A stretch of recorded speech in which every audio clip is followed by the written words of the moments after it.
Welcome to episode 2 of The Direct Line powered by 10Bet. And on today's show, we have a very special guest in the studio. He is none other than the Laboratory Director of the NHA, Dr. Schalk De Kock, who talks to us about how horses are tested here in South Africa and how we stack up against the rest of the world. We'll also go to Nico's notebook at the end of the show, where I have a look at 2 incidents that took place at Fairview Racecourse this last Tuesday, the 12th of August. Looking forward to having you on the show.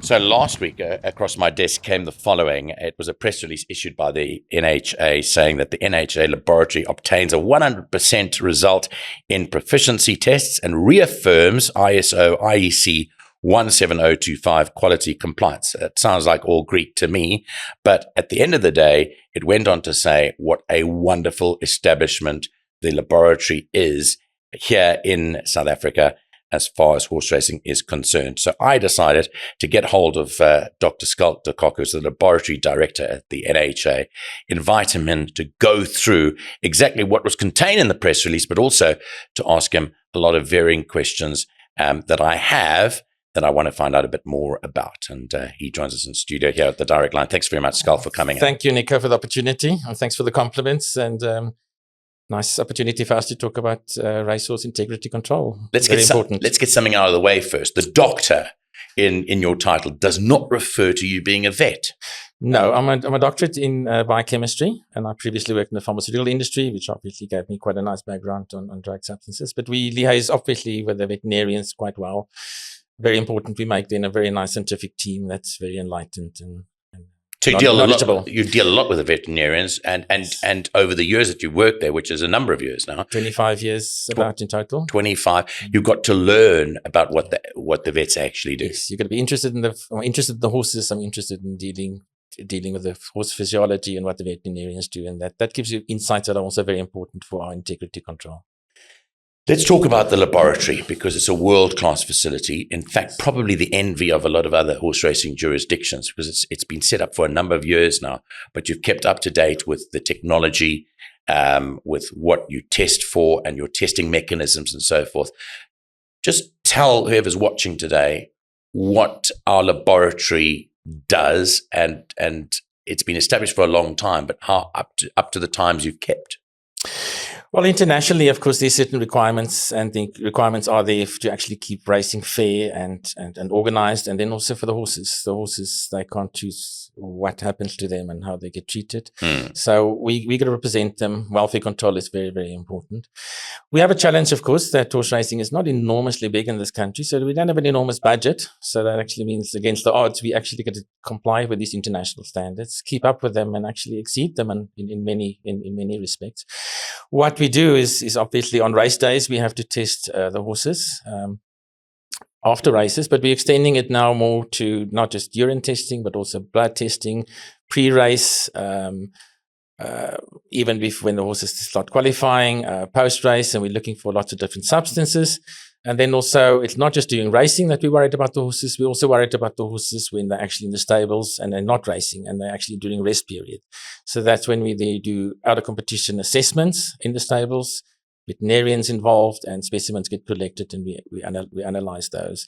Of course, also the jockeys, they ride these very expensive animals, and they can also have an effect. So they also get tested for substances which would affect their judgment on the track and safety on the track. Stop there. Just on the human side, so on the jockey side. So I know, because I've commentated for many years, that you choose at random jockeys to get tested by providing urine samples. Is that right? And then you test on that. Yes, urine is a non-invasive specimen, so it's for the jockeys get tested before the races. But of course, there is a program by which all these jockeys actually get routinely cycled through that they all get tested. No jockey can actually just suddenly not be part of the testing program.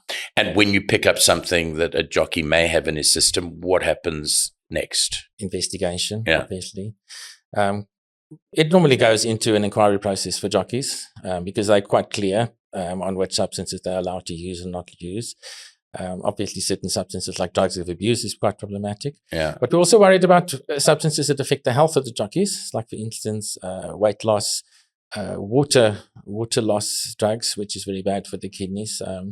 So it's not just, it's actually quite comprehensive. And obviously, if they have problems, that's where we're there as a consultative capacity to some extent.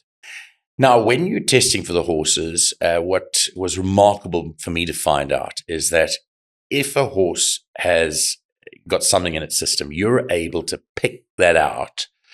And what you gave me the stat was, and I've written it down here, it's almost like figuring out that it's 1 second in 32 years. So in other words, if the smallest amount of that prohibited substance was in the horse, you'd be able to pick it up almost to that extent. Yes. The whole issue here is if you go on medication, obviously you're looking for a huge effect to give you a huge benefit as a human, for instance. But then there's also a level by which the substance is much lower, but it's still having an effect. And that they call it the therapeutic cutoff level. Right. And for a lot of substances that we're dealing with, and of course, with horse racing, we're dealing with such a wide range of substances. We're dealing with the veterinarian supplied veterinary drugs. We're dealing with human drugs that can be introduced. We're dealing with drugs from the black market. We're dealing with drugs from the internet coming into it. So it's a huge range of substances. A lot of those substances are pharmaceutical substances, are highly potent, and they actually have an effect on 1 part per billion in blood or in urine. And 1 part per billion is 1 second in 32 years, or I think it's something like a teaspoon in an Olympic-sized swimming pool. Right. Now, we mustn't just be capable of detecting these. We must be able to identify it absolutely and prosecute on it, that we can prove it in a court of law that it's present. So obviously that takes a huge sophistication. It takes a lot of scientific knowledge, and it takes quite an expensive infrastructure in the laboratory to do that. And that's an expertise that takes a while to establish, and we're fortunate to have that. And I'm fortunate to have an excellent team in the laboratory that's been working with me for at least 20 years, 4 people. It makes such a difference. That is how we can actually get to these successes. I know when trainers have been found that there's a substance or that you want to prosecute, that they've got the chance of doing what's called a B sample. Yes. And what happens with that is that you send it overseas test it. Is that right? The whole mechanism, and I think it's the same in human sports, is that 2 specimens get collected. And there's an A specimen, which we call the original South Africa, that we then analyze.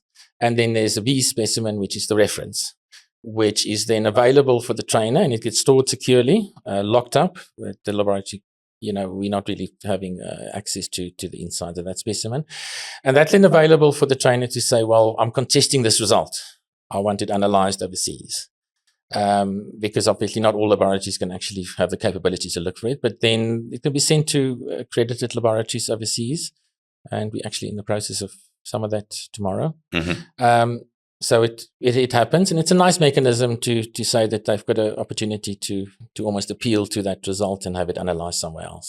And we normally use the Hong Kong Jockey Club as our backup. The laboratories that obviously most respected is the Hong Kong Jockey Club. France has got a very nice laboratory, and then England has also got a very nice laboratory associated with the British Horse Racing Authority. So those are the 3 laboratories that we actually have on our list at the moment. And if that B sample is tested the same as it was tested here, then obviously that's pretty watertight, isn't it? That's watertight. I think it's basically case closed, because it's basically been verified on a specimen that's been untouched until it's actually been opened overseas. Is the cost at the expense of the person involved in the industry then that has to afford that cost? Yes. Yeah. Of course, analyzing specimens in South Africa, we try and keep it inexpensive. Yes. If you send these specimens overseas, it's very expensive. So they're gonna have to pay for the analysis and then also the special transport, right, to make sure that these specimens actually stay in a proper, stable condition. The buzzword for the last couple of years in South African horse racing is TCO2. Mm-hmm. Not many people understand what the whole issue is about, but there are certain levels that horses have to comply with the TCO2 levels, and it's done now regularly on race days. Horses are subjected, or again, certain amount of horses per race are subjected to this at a high cost, might I add, to the NHA, when you take into account that every race has got their own TCO2 testing. But talk down to us if you want to. What on earth is going on? Why, what is TCO2 and why are we testing for it, and what difference does it make to a horse? Okay, well, firstly, I mean, like the testing we do is in line with international requirements. It's international requirement that prior to racing, horses are not allowed to have levels of TCO2 too high in their blood. What is the issue is that obviously when horses run and they run a distance and they get this exertion, they get their muscles actually start aching. And a lot of that aching is actually lactic acid that actually accumulates in the muscles. Right. Now, focus on the word acid. So what TCO2 is basically where alkalinity, which neutralizes acidity, is actually introduced into the horse.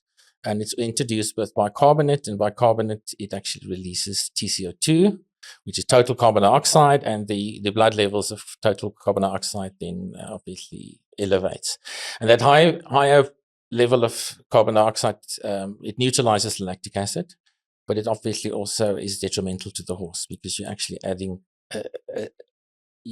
the balance of the horse is actually totally affected by this elevated alkalinity, which is not good to the horse, and it's seen as affecting race performance.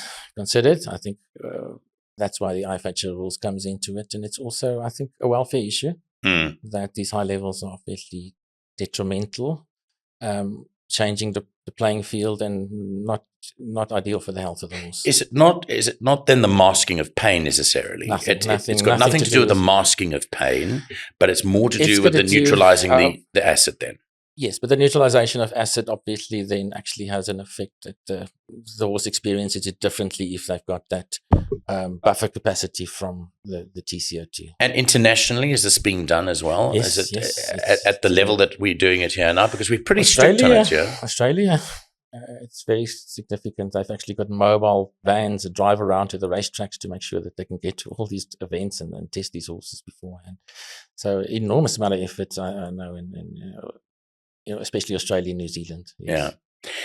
And it's important, I suspect, for South African racing that we have a setup as controlled as we do now under your leadership, Schalk, because people bet on these races. It doesn't sit well with people to bet on races and to accept outcomes of races that people question. So you need to be on top of your game all the time. To me, there's two aspects. The one is actually obviously level playing fields, which means otherwise it's unfair and it's not good for the sport long term, obviously, and its perception. And then the other aspect is the horse, of course. The horse welfare is an issue. So a lot of the testing we do is then, fortunately for both of them, we cover both of them, because I think horse welfare is also very important as an aspect to show how committed we are to the health of the horse and how the horse experiences racing. I must say something. When I joined National Horse Racing from the pharmaceutical industry, which was amazing to me, is to see all these people working at our integrity National Horse Racing and how they love horses, and the veterinarians, horse veterinarians, because that's what they do, and the experience we have from a lot of our staff in horse racing. It's lovely, and it actually comes. I was so impressed by the fact that they cared so much for the horses, and that was a very nice environment for me to work in. I think much nicer than sitting in a big tableting plant and making medications. Yeah. Just the veterinarians, you mentioned the veterinarians, and they're a big part of racing. Every trainer will hire at least one vet or a backup vet if need be. So how does it work with regards? You've got to have a close relationship with those vets, because I suppose they lean on you in terms of what they're allowed to use to medicate horses, and what they're not allowed to use, and what is internationally accepted and what isn't accepted. But what do you do? Do you regularly meet with the veterinarians, with the racecourse veterinarians, or with the veterinarians that are employed by the trainers, should I say? We prefer not to liaise, obviously, with private veterinarians, and that's where our rules are going to be very clear, and the guidelines we put through to them.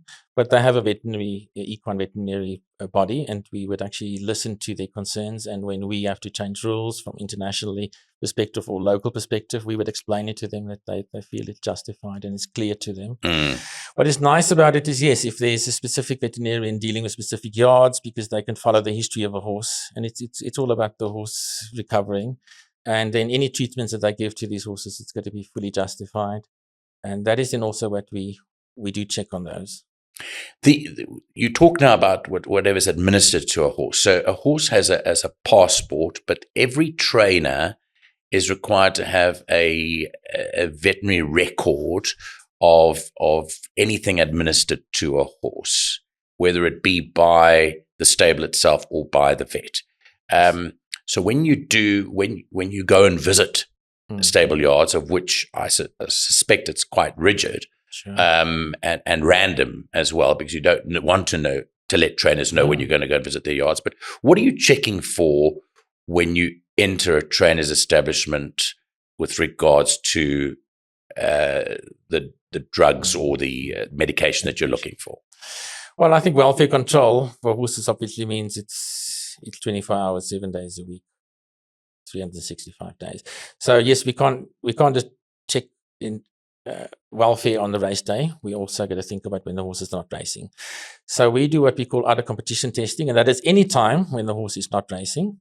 So we'll arrive totally unexpected at stable yards, ready to take specimens from horses, ready to confiscate any items, ready to take any photographic evidence. That's obviously in our mandate and in our rules. So we then we actually take records of what they have veterinary treatment registers. Any treatment to the horse must be recorded into those registers. Some of those drugs obviously are veterinary drugs, controlled medications, and they can only be administered by veterinarians. And they will write into these books actual prescriptions and indication of diagnosis. But then other substances can actually be administered by trainers, which is obviously not these registered substances, and that must also be recorded. So we take records of these registers, and we then take specimens from these horses, mainly blood specimens, and we test those. And then when we get the laboratory results, we have to go back and actually say, well, what we see in these horses, does it correspond to what was actually administered to these horses? Have all the administrations been recorded? And then if a substance is found, that's a medication, then we need to see if that medication was actually prescribed by a veterinarian, if it was done properly, and if the concentrations that we see in the specimens actually correspond to that. So it becomes quite a scientific study. And then also with liaison with the veterinarians, but that's, and we do find that, yes, horses do need medications for recovery, and we do see a lot of them, but we see a lot of these being recorded. So we're very happy with the compliance that we have. I think we're happy because people know we're very strict, and they know we can pitch up at any time at the stable yard and take a lot of specimens. So the chances that if something is administered to a horse that shouldn't be administered, you're going to definitely pick that up at some stage. Well, that's where our 1 part per billion screening sensitivity comes into. Yeah. And then it's then also we're ready to prosecute for those. So trainers just correct me if I'm wrong here, but so trainers are allowed to administer stuff to horses. Let's say there's therapeutic substances or homeopathic stuff. You can basically take it to you go to Clicks, and you can buy stuff off the shelf because you can self-medicate yourself. Yes. And there's certain things that you obviously are allowed to give. Yeah. But then certain substances is behind the counter there, and the pharmacist will only give it to you. So those are the substances which are only being administered by the veterinarians on a prescription, just like your doctor needs to give you a prescription to get that medication. But then there's a lot of substances on the floor, basically, which is beneficial to humans and horses, and you can get them from veterinary suppliers. And those are then substances which the trainers are allowed to administer, but with recording of those, because a lot of those substances we do monitor also. But you guys have picked up, and I've read some press releases where you've picked up certain substances in the horse that is unlikely to have been picked up anywhere before, and very strange, like out the blue. So you've got you can pick up anything, as you say, but there are certain occasions where you pick up stuff that you've never picked up and you're pretty shocked at. Well, I think that's also the important aspect to realize that we can't just look at what the veterinarian has in his box, because anything else could also be in this horse, and that's what makes it so challenging. And we report what we see, and we screen for the substances which are internationally required, and that is why we do these proficiency tests to make sure that we're at that level. Not just the range of substances, but also the sensitivities, and that's where it comes into. We need to see the levels where it's having an effect on the horse, and that's where the laboratory needs to obviously. We don't have an enormous budget, and we only have actually 7 scientific staff. Right. We have to be very sophisticated in our methodologies and the instrumentation that we have. So we have to keep up. We can't, it's like a race car. You can't just race with the same car for 50 years. A few years ago, there was that whole caffeine incident whereby it was linked to the nutrition of horses, and the case was that there was in horses' feed. That's where the abnormal levels of caffeine in horses was attributed to the horse's feed and the nutrition. So my next question is, how do you guys monitor the feed, and then does the feed that horses get given have to go through any detection by yourself before a trainer is allowed to use it, or you're not involved in that at all? In Hong Kong, it's like that because they've got a central stable yard area so they can control the feed coming in. But you can imagine South Africa is a really big place, and teff like that, or those type of things that can be sourced from anywhere. However, the feed manufacturers, they know our requirements. And I know that cattle feed and other feed is not mixed on the same plants anymore. It used to be. Yes. So the horse feed manufacturers, they very much know that they have to have a very good quality control of the materials. And I think that's also where horse feed becomes more expensive. Our responsibility is obviously, as soon as we see these things, we have to put warnings out to the industry, and then resolve these issues as soon as possible. Yeah. Yeah. And then other parts of the sport horse area also lean on you to detect anything untoward, things like dressage, show jumping and that? Yes, they do have an FEI equestrian laboratory overseas, but of course not all specimens can go there. It's only the big events. So we routinely do show jumping, dressage, polo cross, polo, show horses, the saddler type of horses, endurance riding, long distance, we do a lot. We also involved with traditional racing. The reality is there's also traditional racing out there, and we very much realize that it needs to be monitored, controlled, the health of the horses, the welfare of the horses, the training of the jockeys, the equipment of the jockeys, the tracks. So we've got contracts with the different gaming boards in the different provinces. I think we're getting close to all the different provinces, right, where we assist with that, and it actually gets also to prohibited substance control.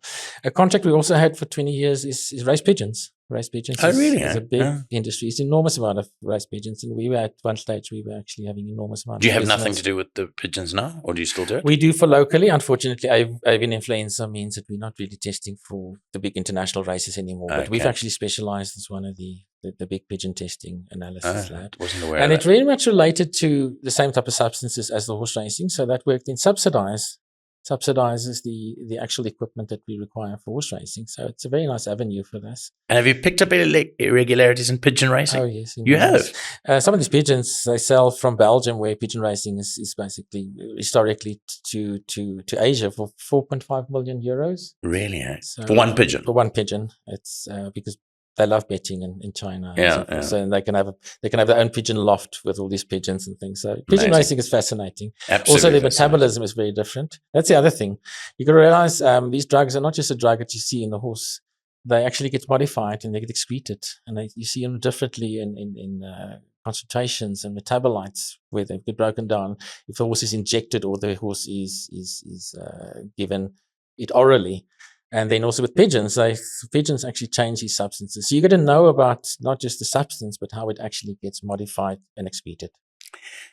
I want to quickly touch on the betting patterns, whether you guys look at betting patterns, because invariably, if there's a substance that has been administered to a horse, the follow-up is that the people associated with that horse are going to want to make money out of this.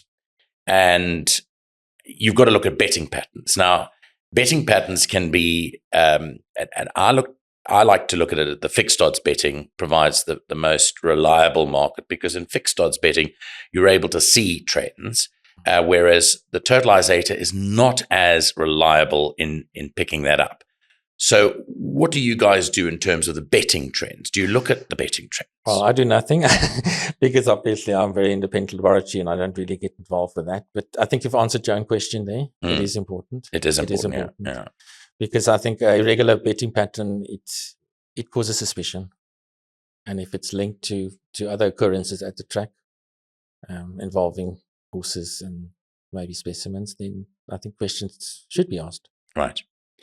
You've got a very busy time doing your job. So do you work in the actual laboratory yourself? Yes. Or, so tell me about the laboratory. Tell me where is it first and foremost? Is it in Gqeberha? It's in Turffontein, okay, hidden there behind security. Okay, and what is it like in there? I mean, there must be all sorts of fascinating equipment in there. Well, obviously, you're dealing with specimens that are not to be contaminated. So there's huge procedures of how to treat the specimens. Our specimens actually some of the only in the world that actually get resealed. Huge traceability that nobody can get, not even a lab analyst can actually do anything funny there. And then obviously to see those low levels, you need very sophisticated instrumentation, which has got a very scientific basis. So the instrumentation itself, we're talking about 60, 70 million rand just for the instrument. Sure. The analysts, obviously, that takes a long time for them to get to that level where they have that knowledge. And then it's not just about detection, as we say, it's also about the actual fact that that we need to be able to identify to the level that we can take it into a court of law. Right. I do a lot of the scientific work. I'm accredited as a racing chemist. And I actually sign off an enormous amount. Well, actually sign off all the data. And we have to keep a lot of hard copies, soft copies. The quality requirements are obviously enormous because you're dealing with livelihoods of trainers and with big legal prosecutions. And so accuracy, quality, seeing these substances, proficiency testing, that all needs to be complied with. One final question. Sure. You mentioned now the legal process and that take place, so that keeps you busy, and obviously you're then required obviously to represent the NHA in these court proceedings, or not really? If required, I actually write expert reports, and then obviously it gets taken through to the legal side and to the documents being presented. But quite often I do, and the problem is, of course, the trainers, they don't understand it.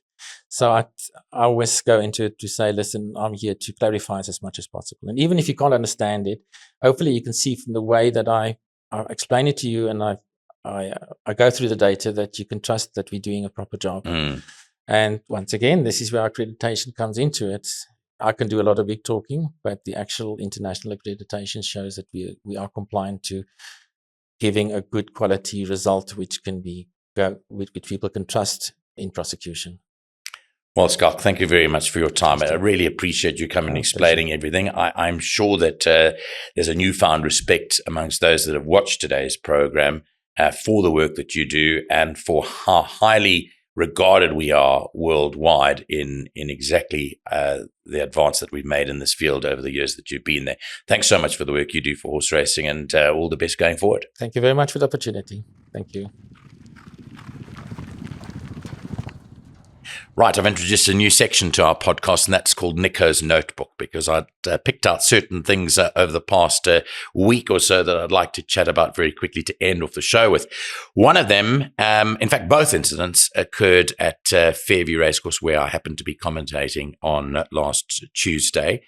And one of them happened in the second race, and it involved the finish of the race, which was between two horses, one called Cosmic Cliffs and the other called Lana View. Came down to the finish line. There was very little to choose between them.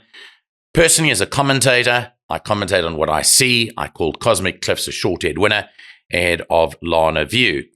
However, what happened next was incredible, because it hardly ever happens that the photo finish equipment failed on the day at Fairview, and the judges were unable to determine the result from a photo, which they normally use and which is pinpoint accuracy in terms of determining the winner.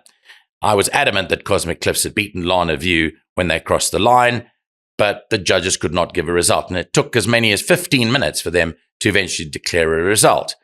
But there was a lot of consternation in the racing industry about the way that this happened. And I want to refer everyone to Rule 65.6, because this is the rule that you're going to see coming up on your screen now, which is very, very clear to everyone concerned. And it is contained in the NHA rules, which says a judge shall satisfy himself as to the correctness of the placings from the photograph.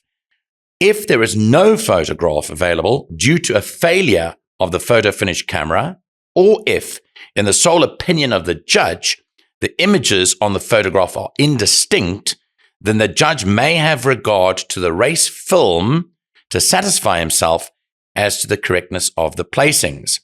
If there is no race film available, the judge shall, to the best of his ability, determine the placings as he's personally observed them, and the judge's decision shall be final and binding. That is Rule 65.6. In other words, it meant that because the photographic equipment failed on the day, the judges were allowed then to go and look at the film of the race. So they went downstairs to the outside broadcast unit, which at Fairview is actually inside broadcast, and they looked at the race several times to determine the placings. Together with the stipendiary stewards, they confirmed the result that I had called, that Cosmic Cliffs had beaten Lana View. Now, certain people were unhappy with that, but again, let's go back to the rule, which says that if there was no race film available, in other words, if they couldn't see the replay of the race, they would then go back to what they personally witnessed when the horses crossed the line. And if they saw it pretty much as I see it, because the judge's box is situated right next door to the commentary box, then they could have declared the result on what they had seen, because it allows for in the rules. And finally, the judge's decision shall be final and binding. There was some talk that trainer Gqeberha might lodge an objection against the findings of the judge because he thought that his horse Lana View had won. But let me take you to Rule 68.25, which I found pretty interesting as well. 68.25 says that the following constitute grounds of objection in terms of this rule. So he would have been allowed to object if the judge or his authorized substitute was not in his box at the time the horses passed the winning post, and I can confirm they were, and it is not possible to determine the result of the race from a film or photograph of the finish of the race. So if he had objected, he would not have won that objection because the judge was able to determine the results of the race from the film. So the second part of my notebook is attributed to the same race meeting, and it involved an objection in race 5.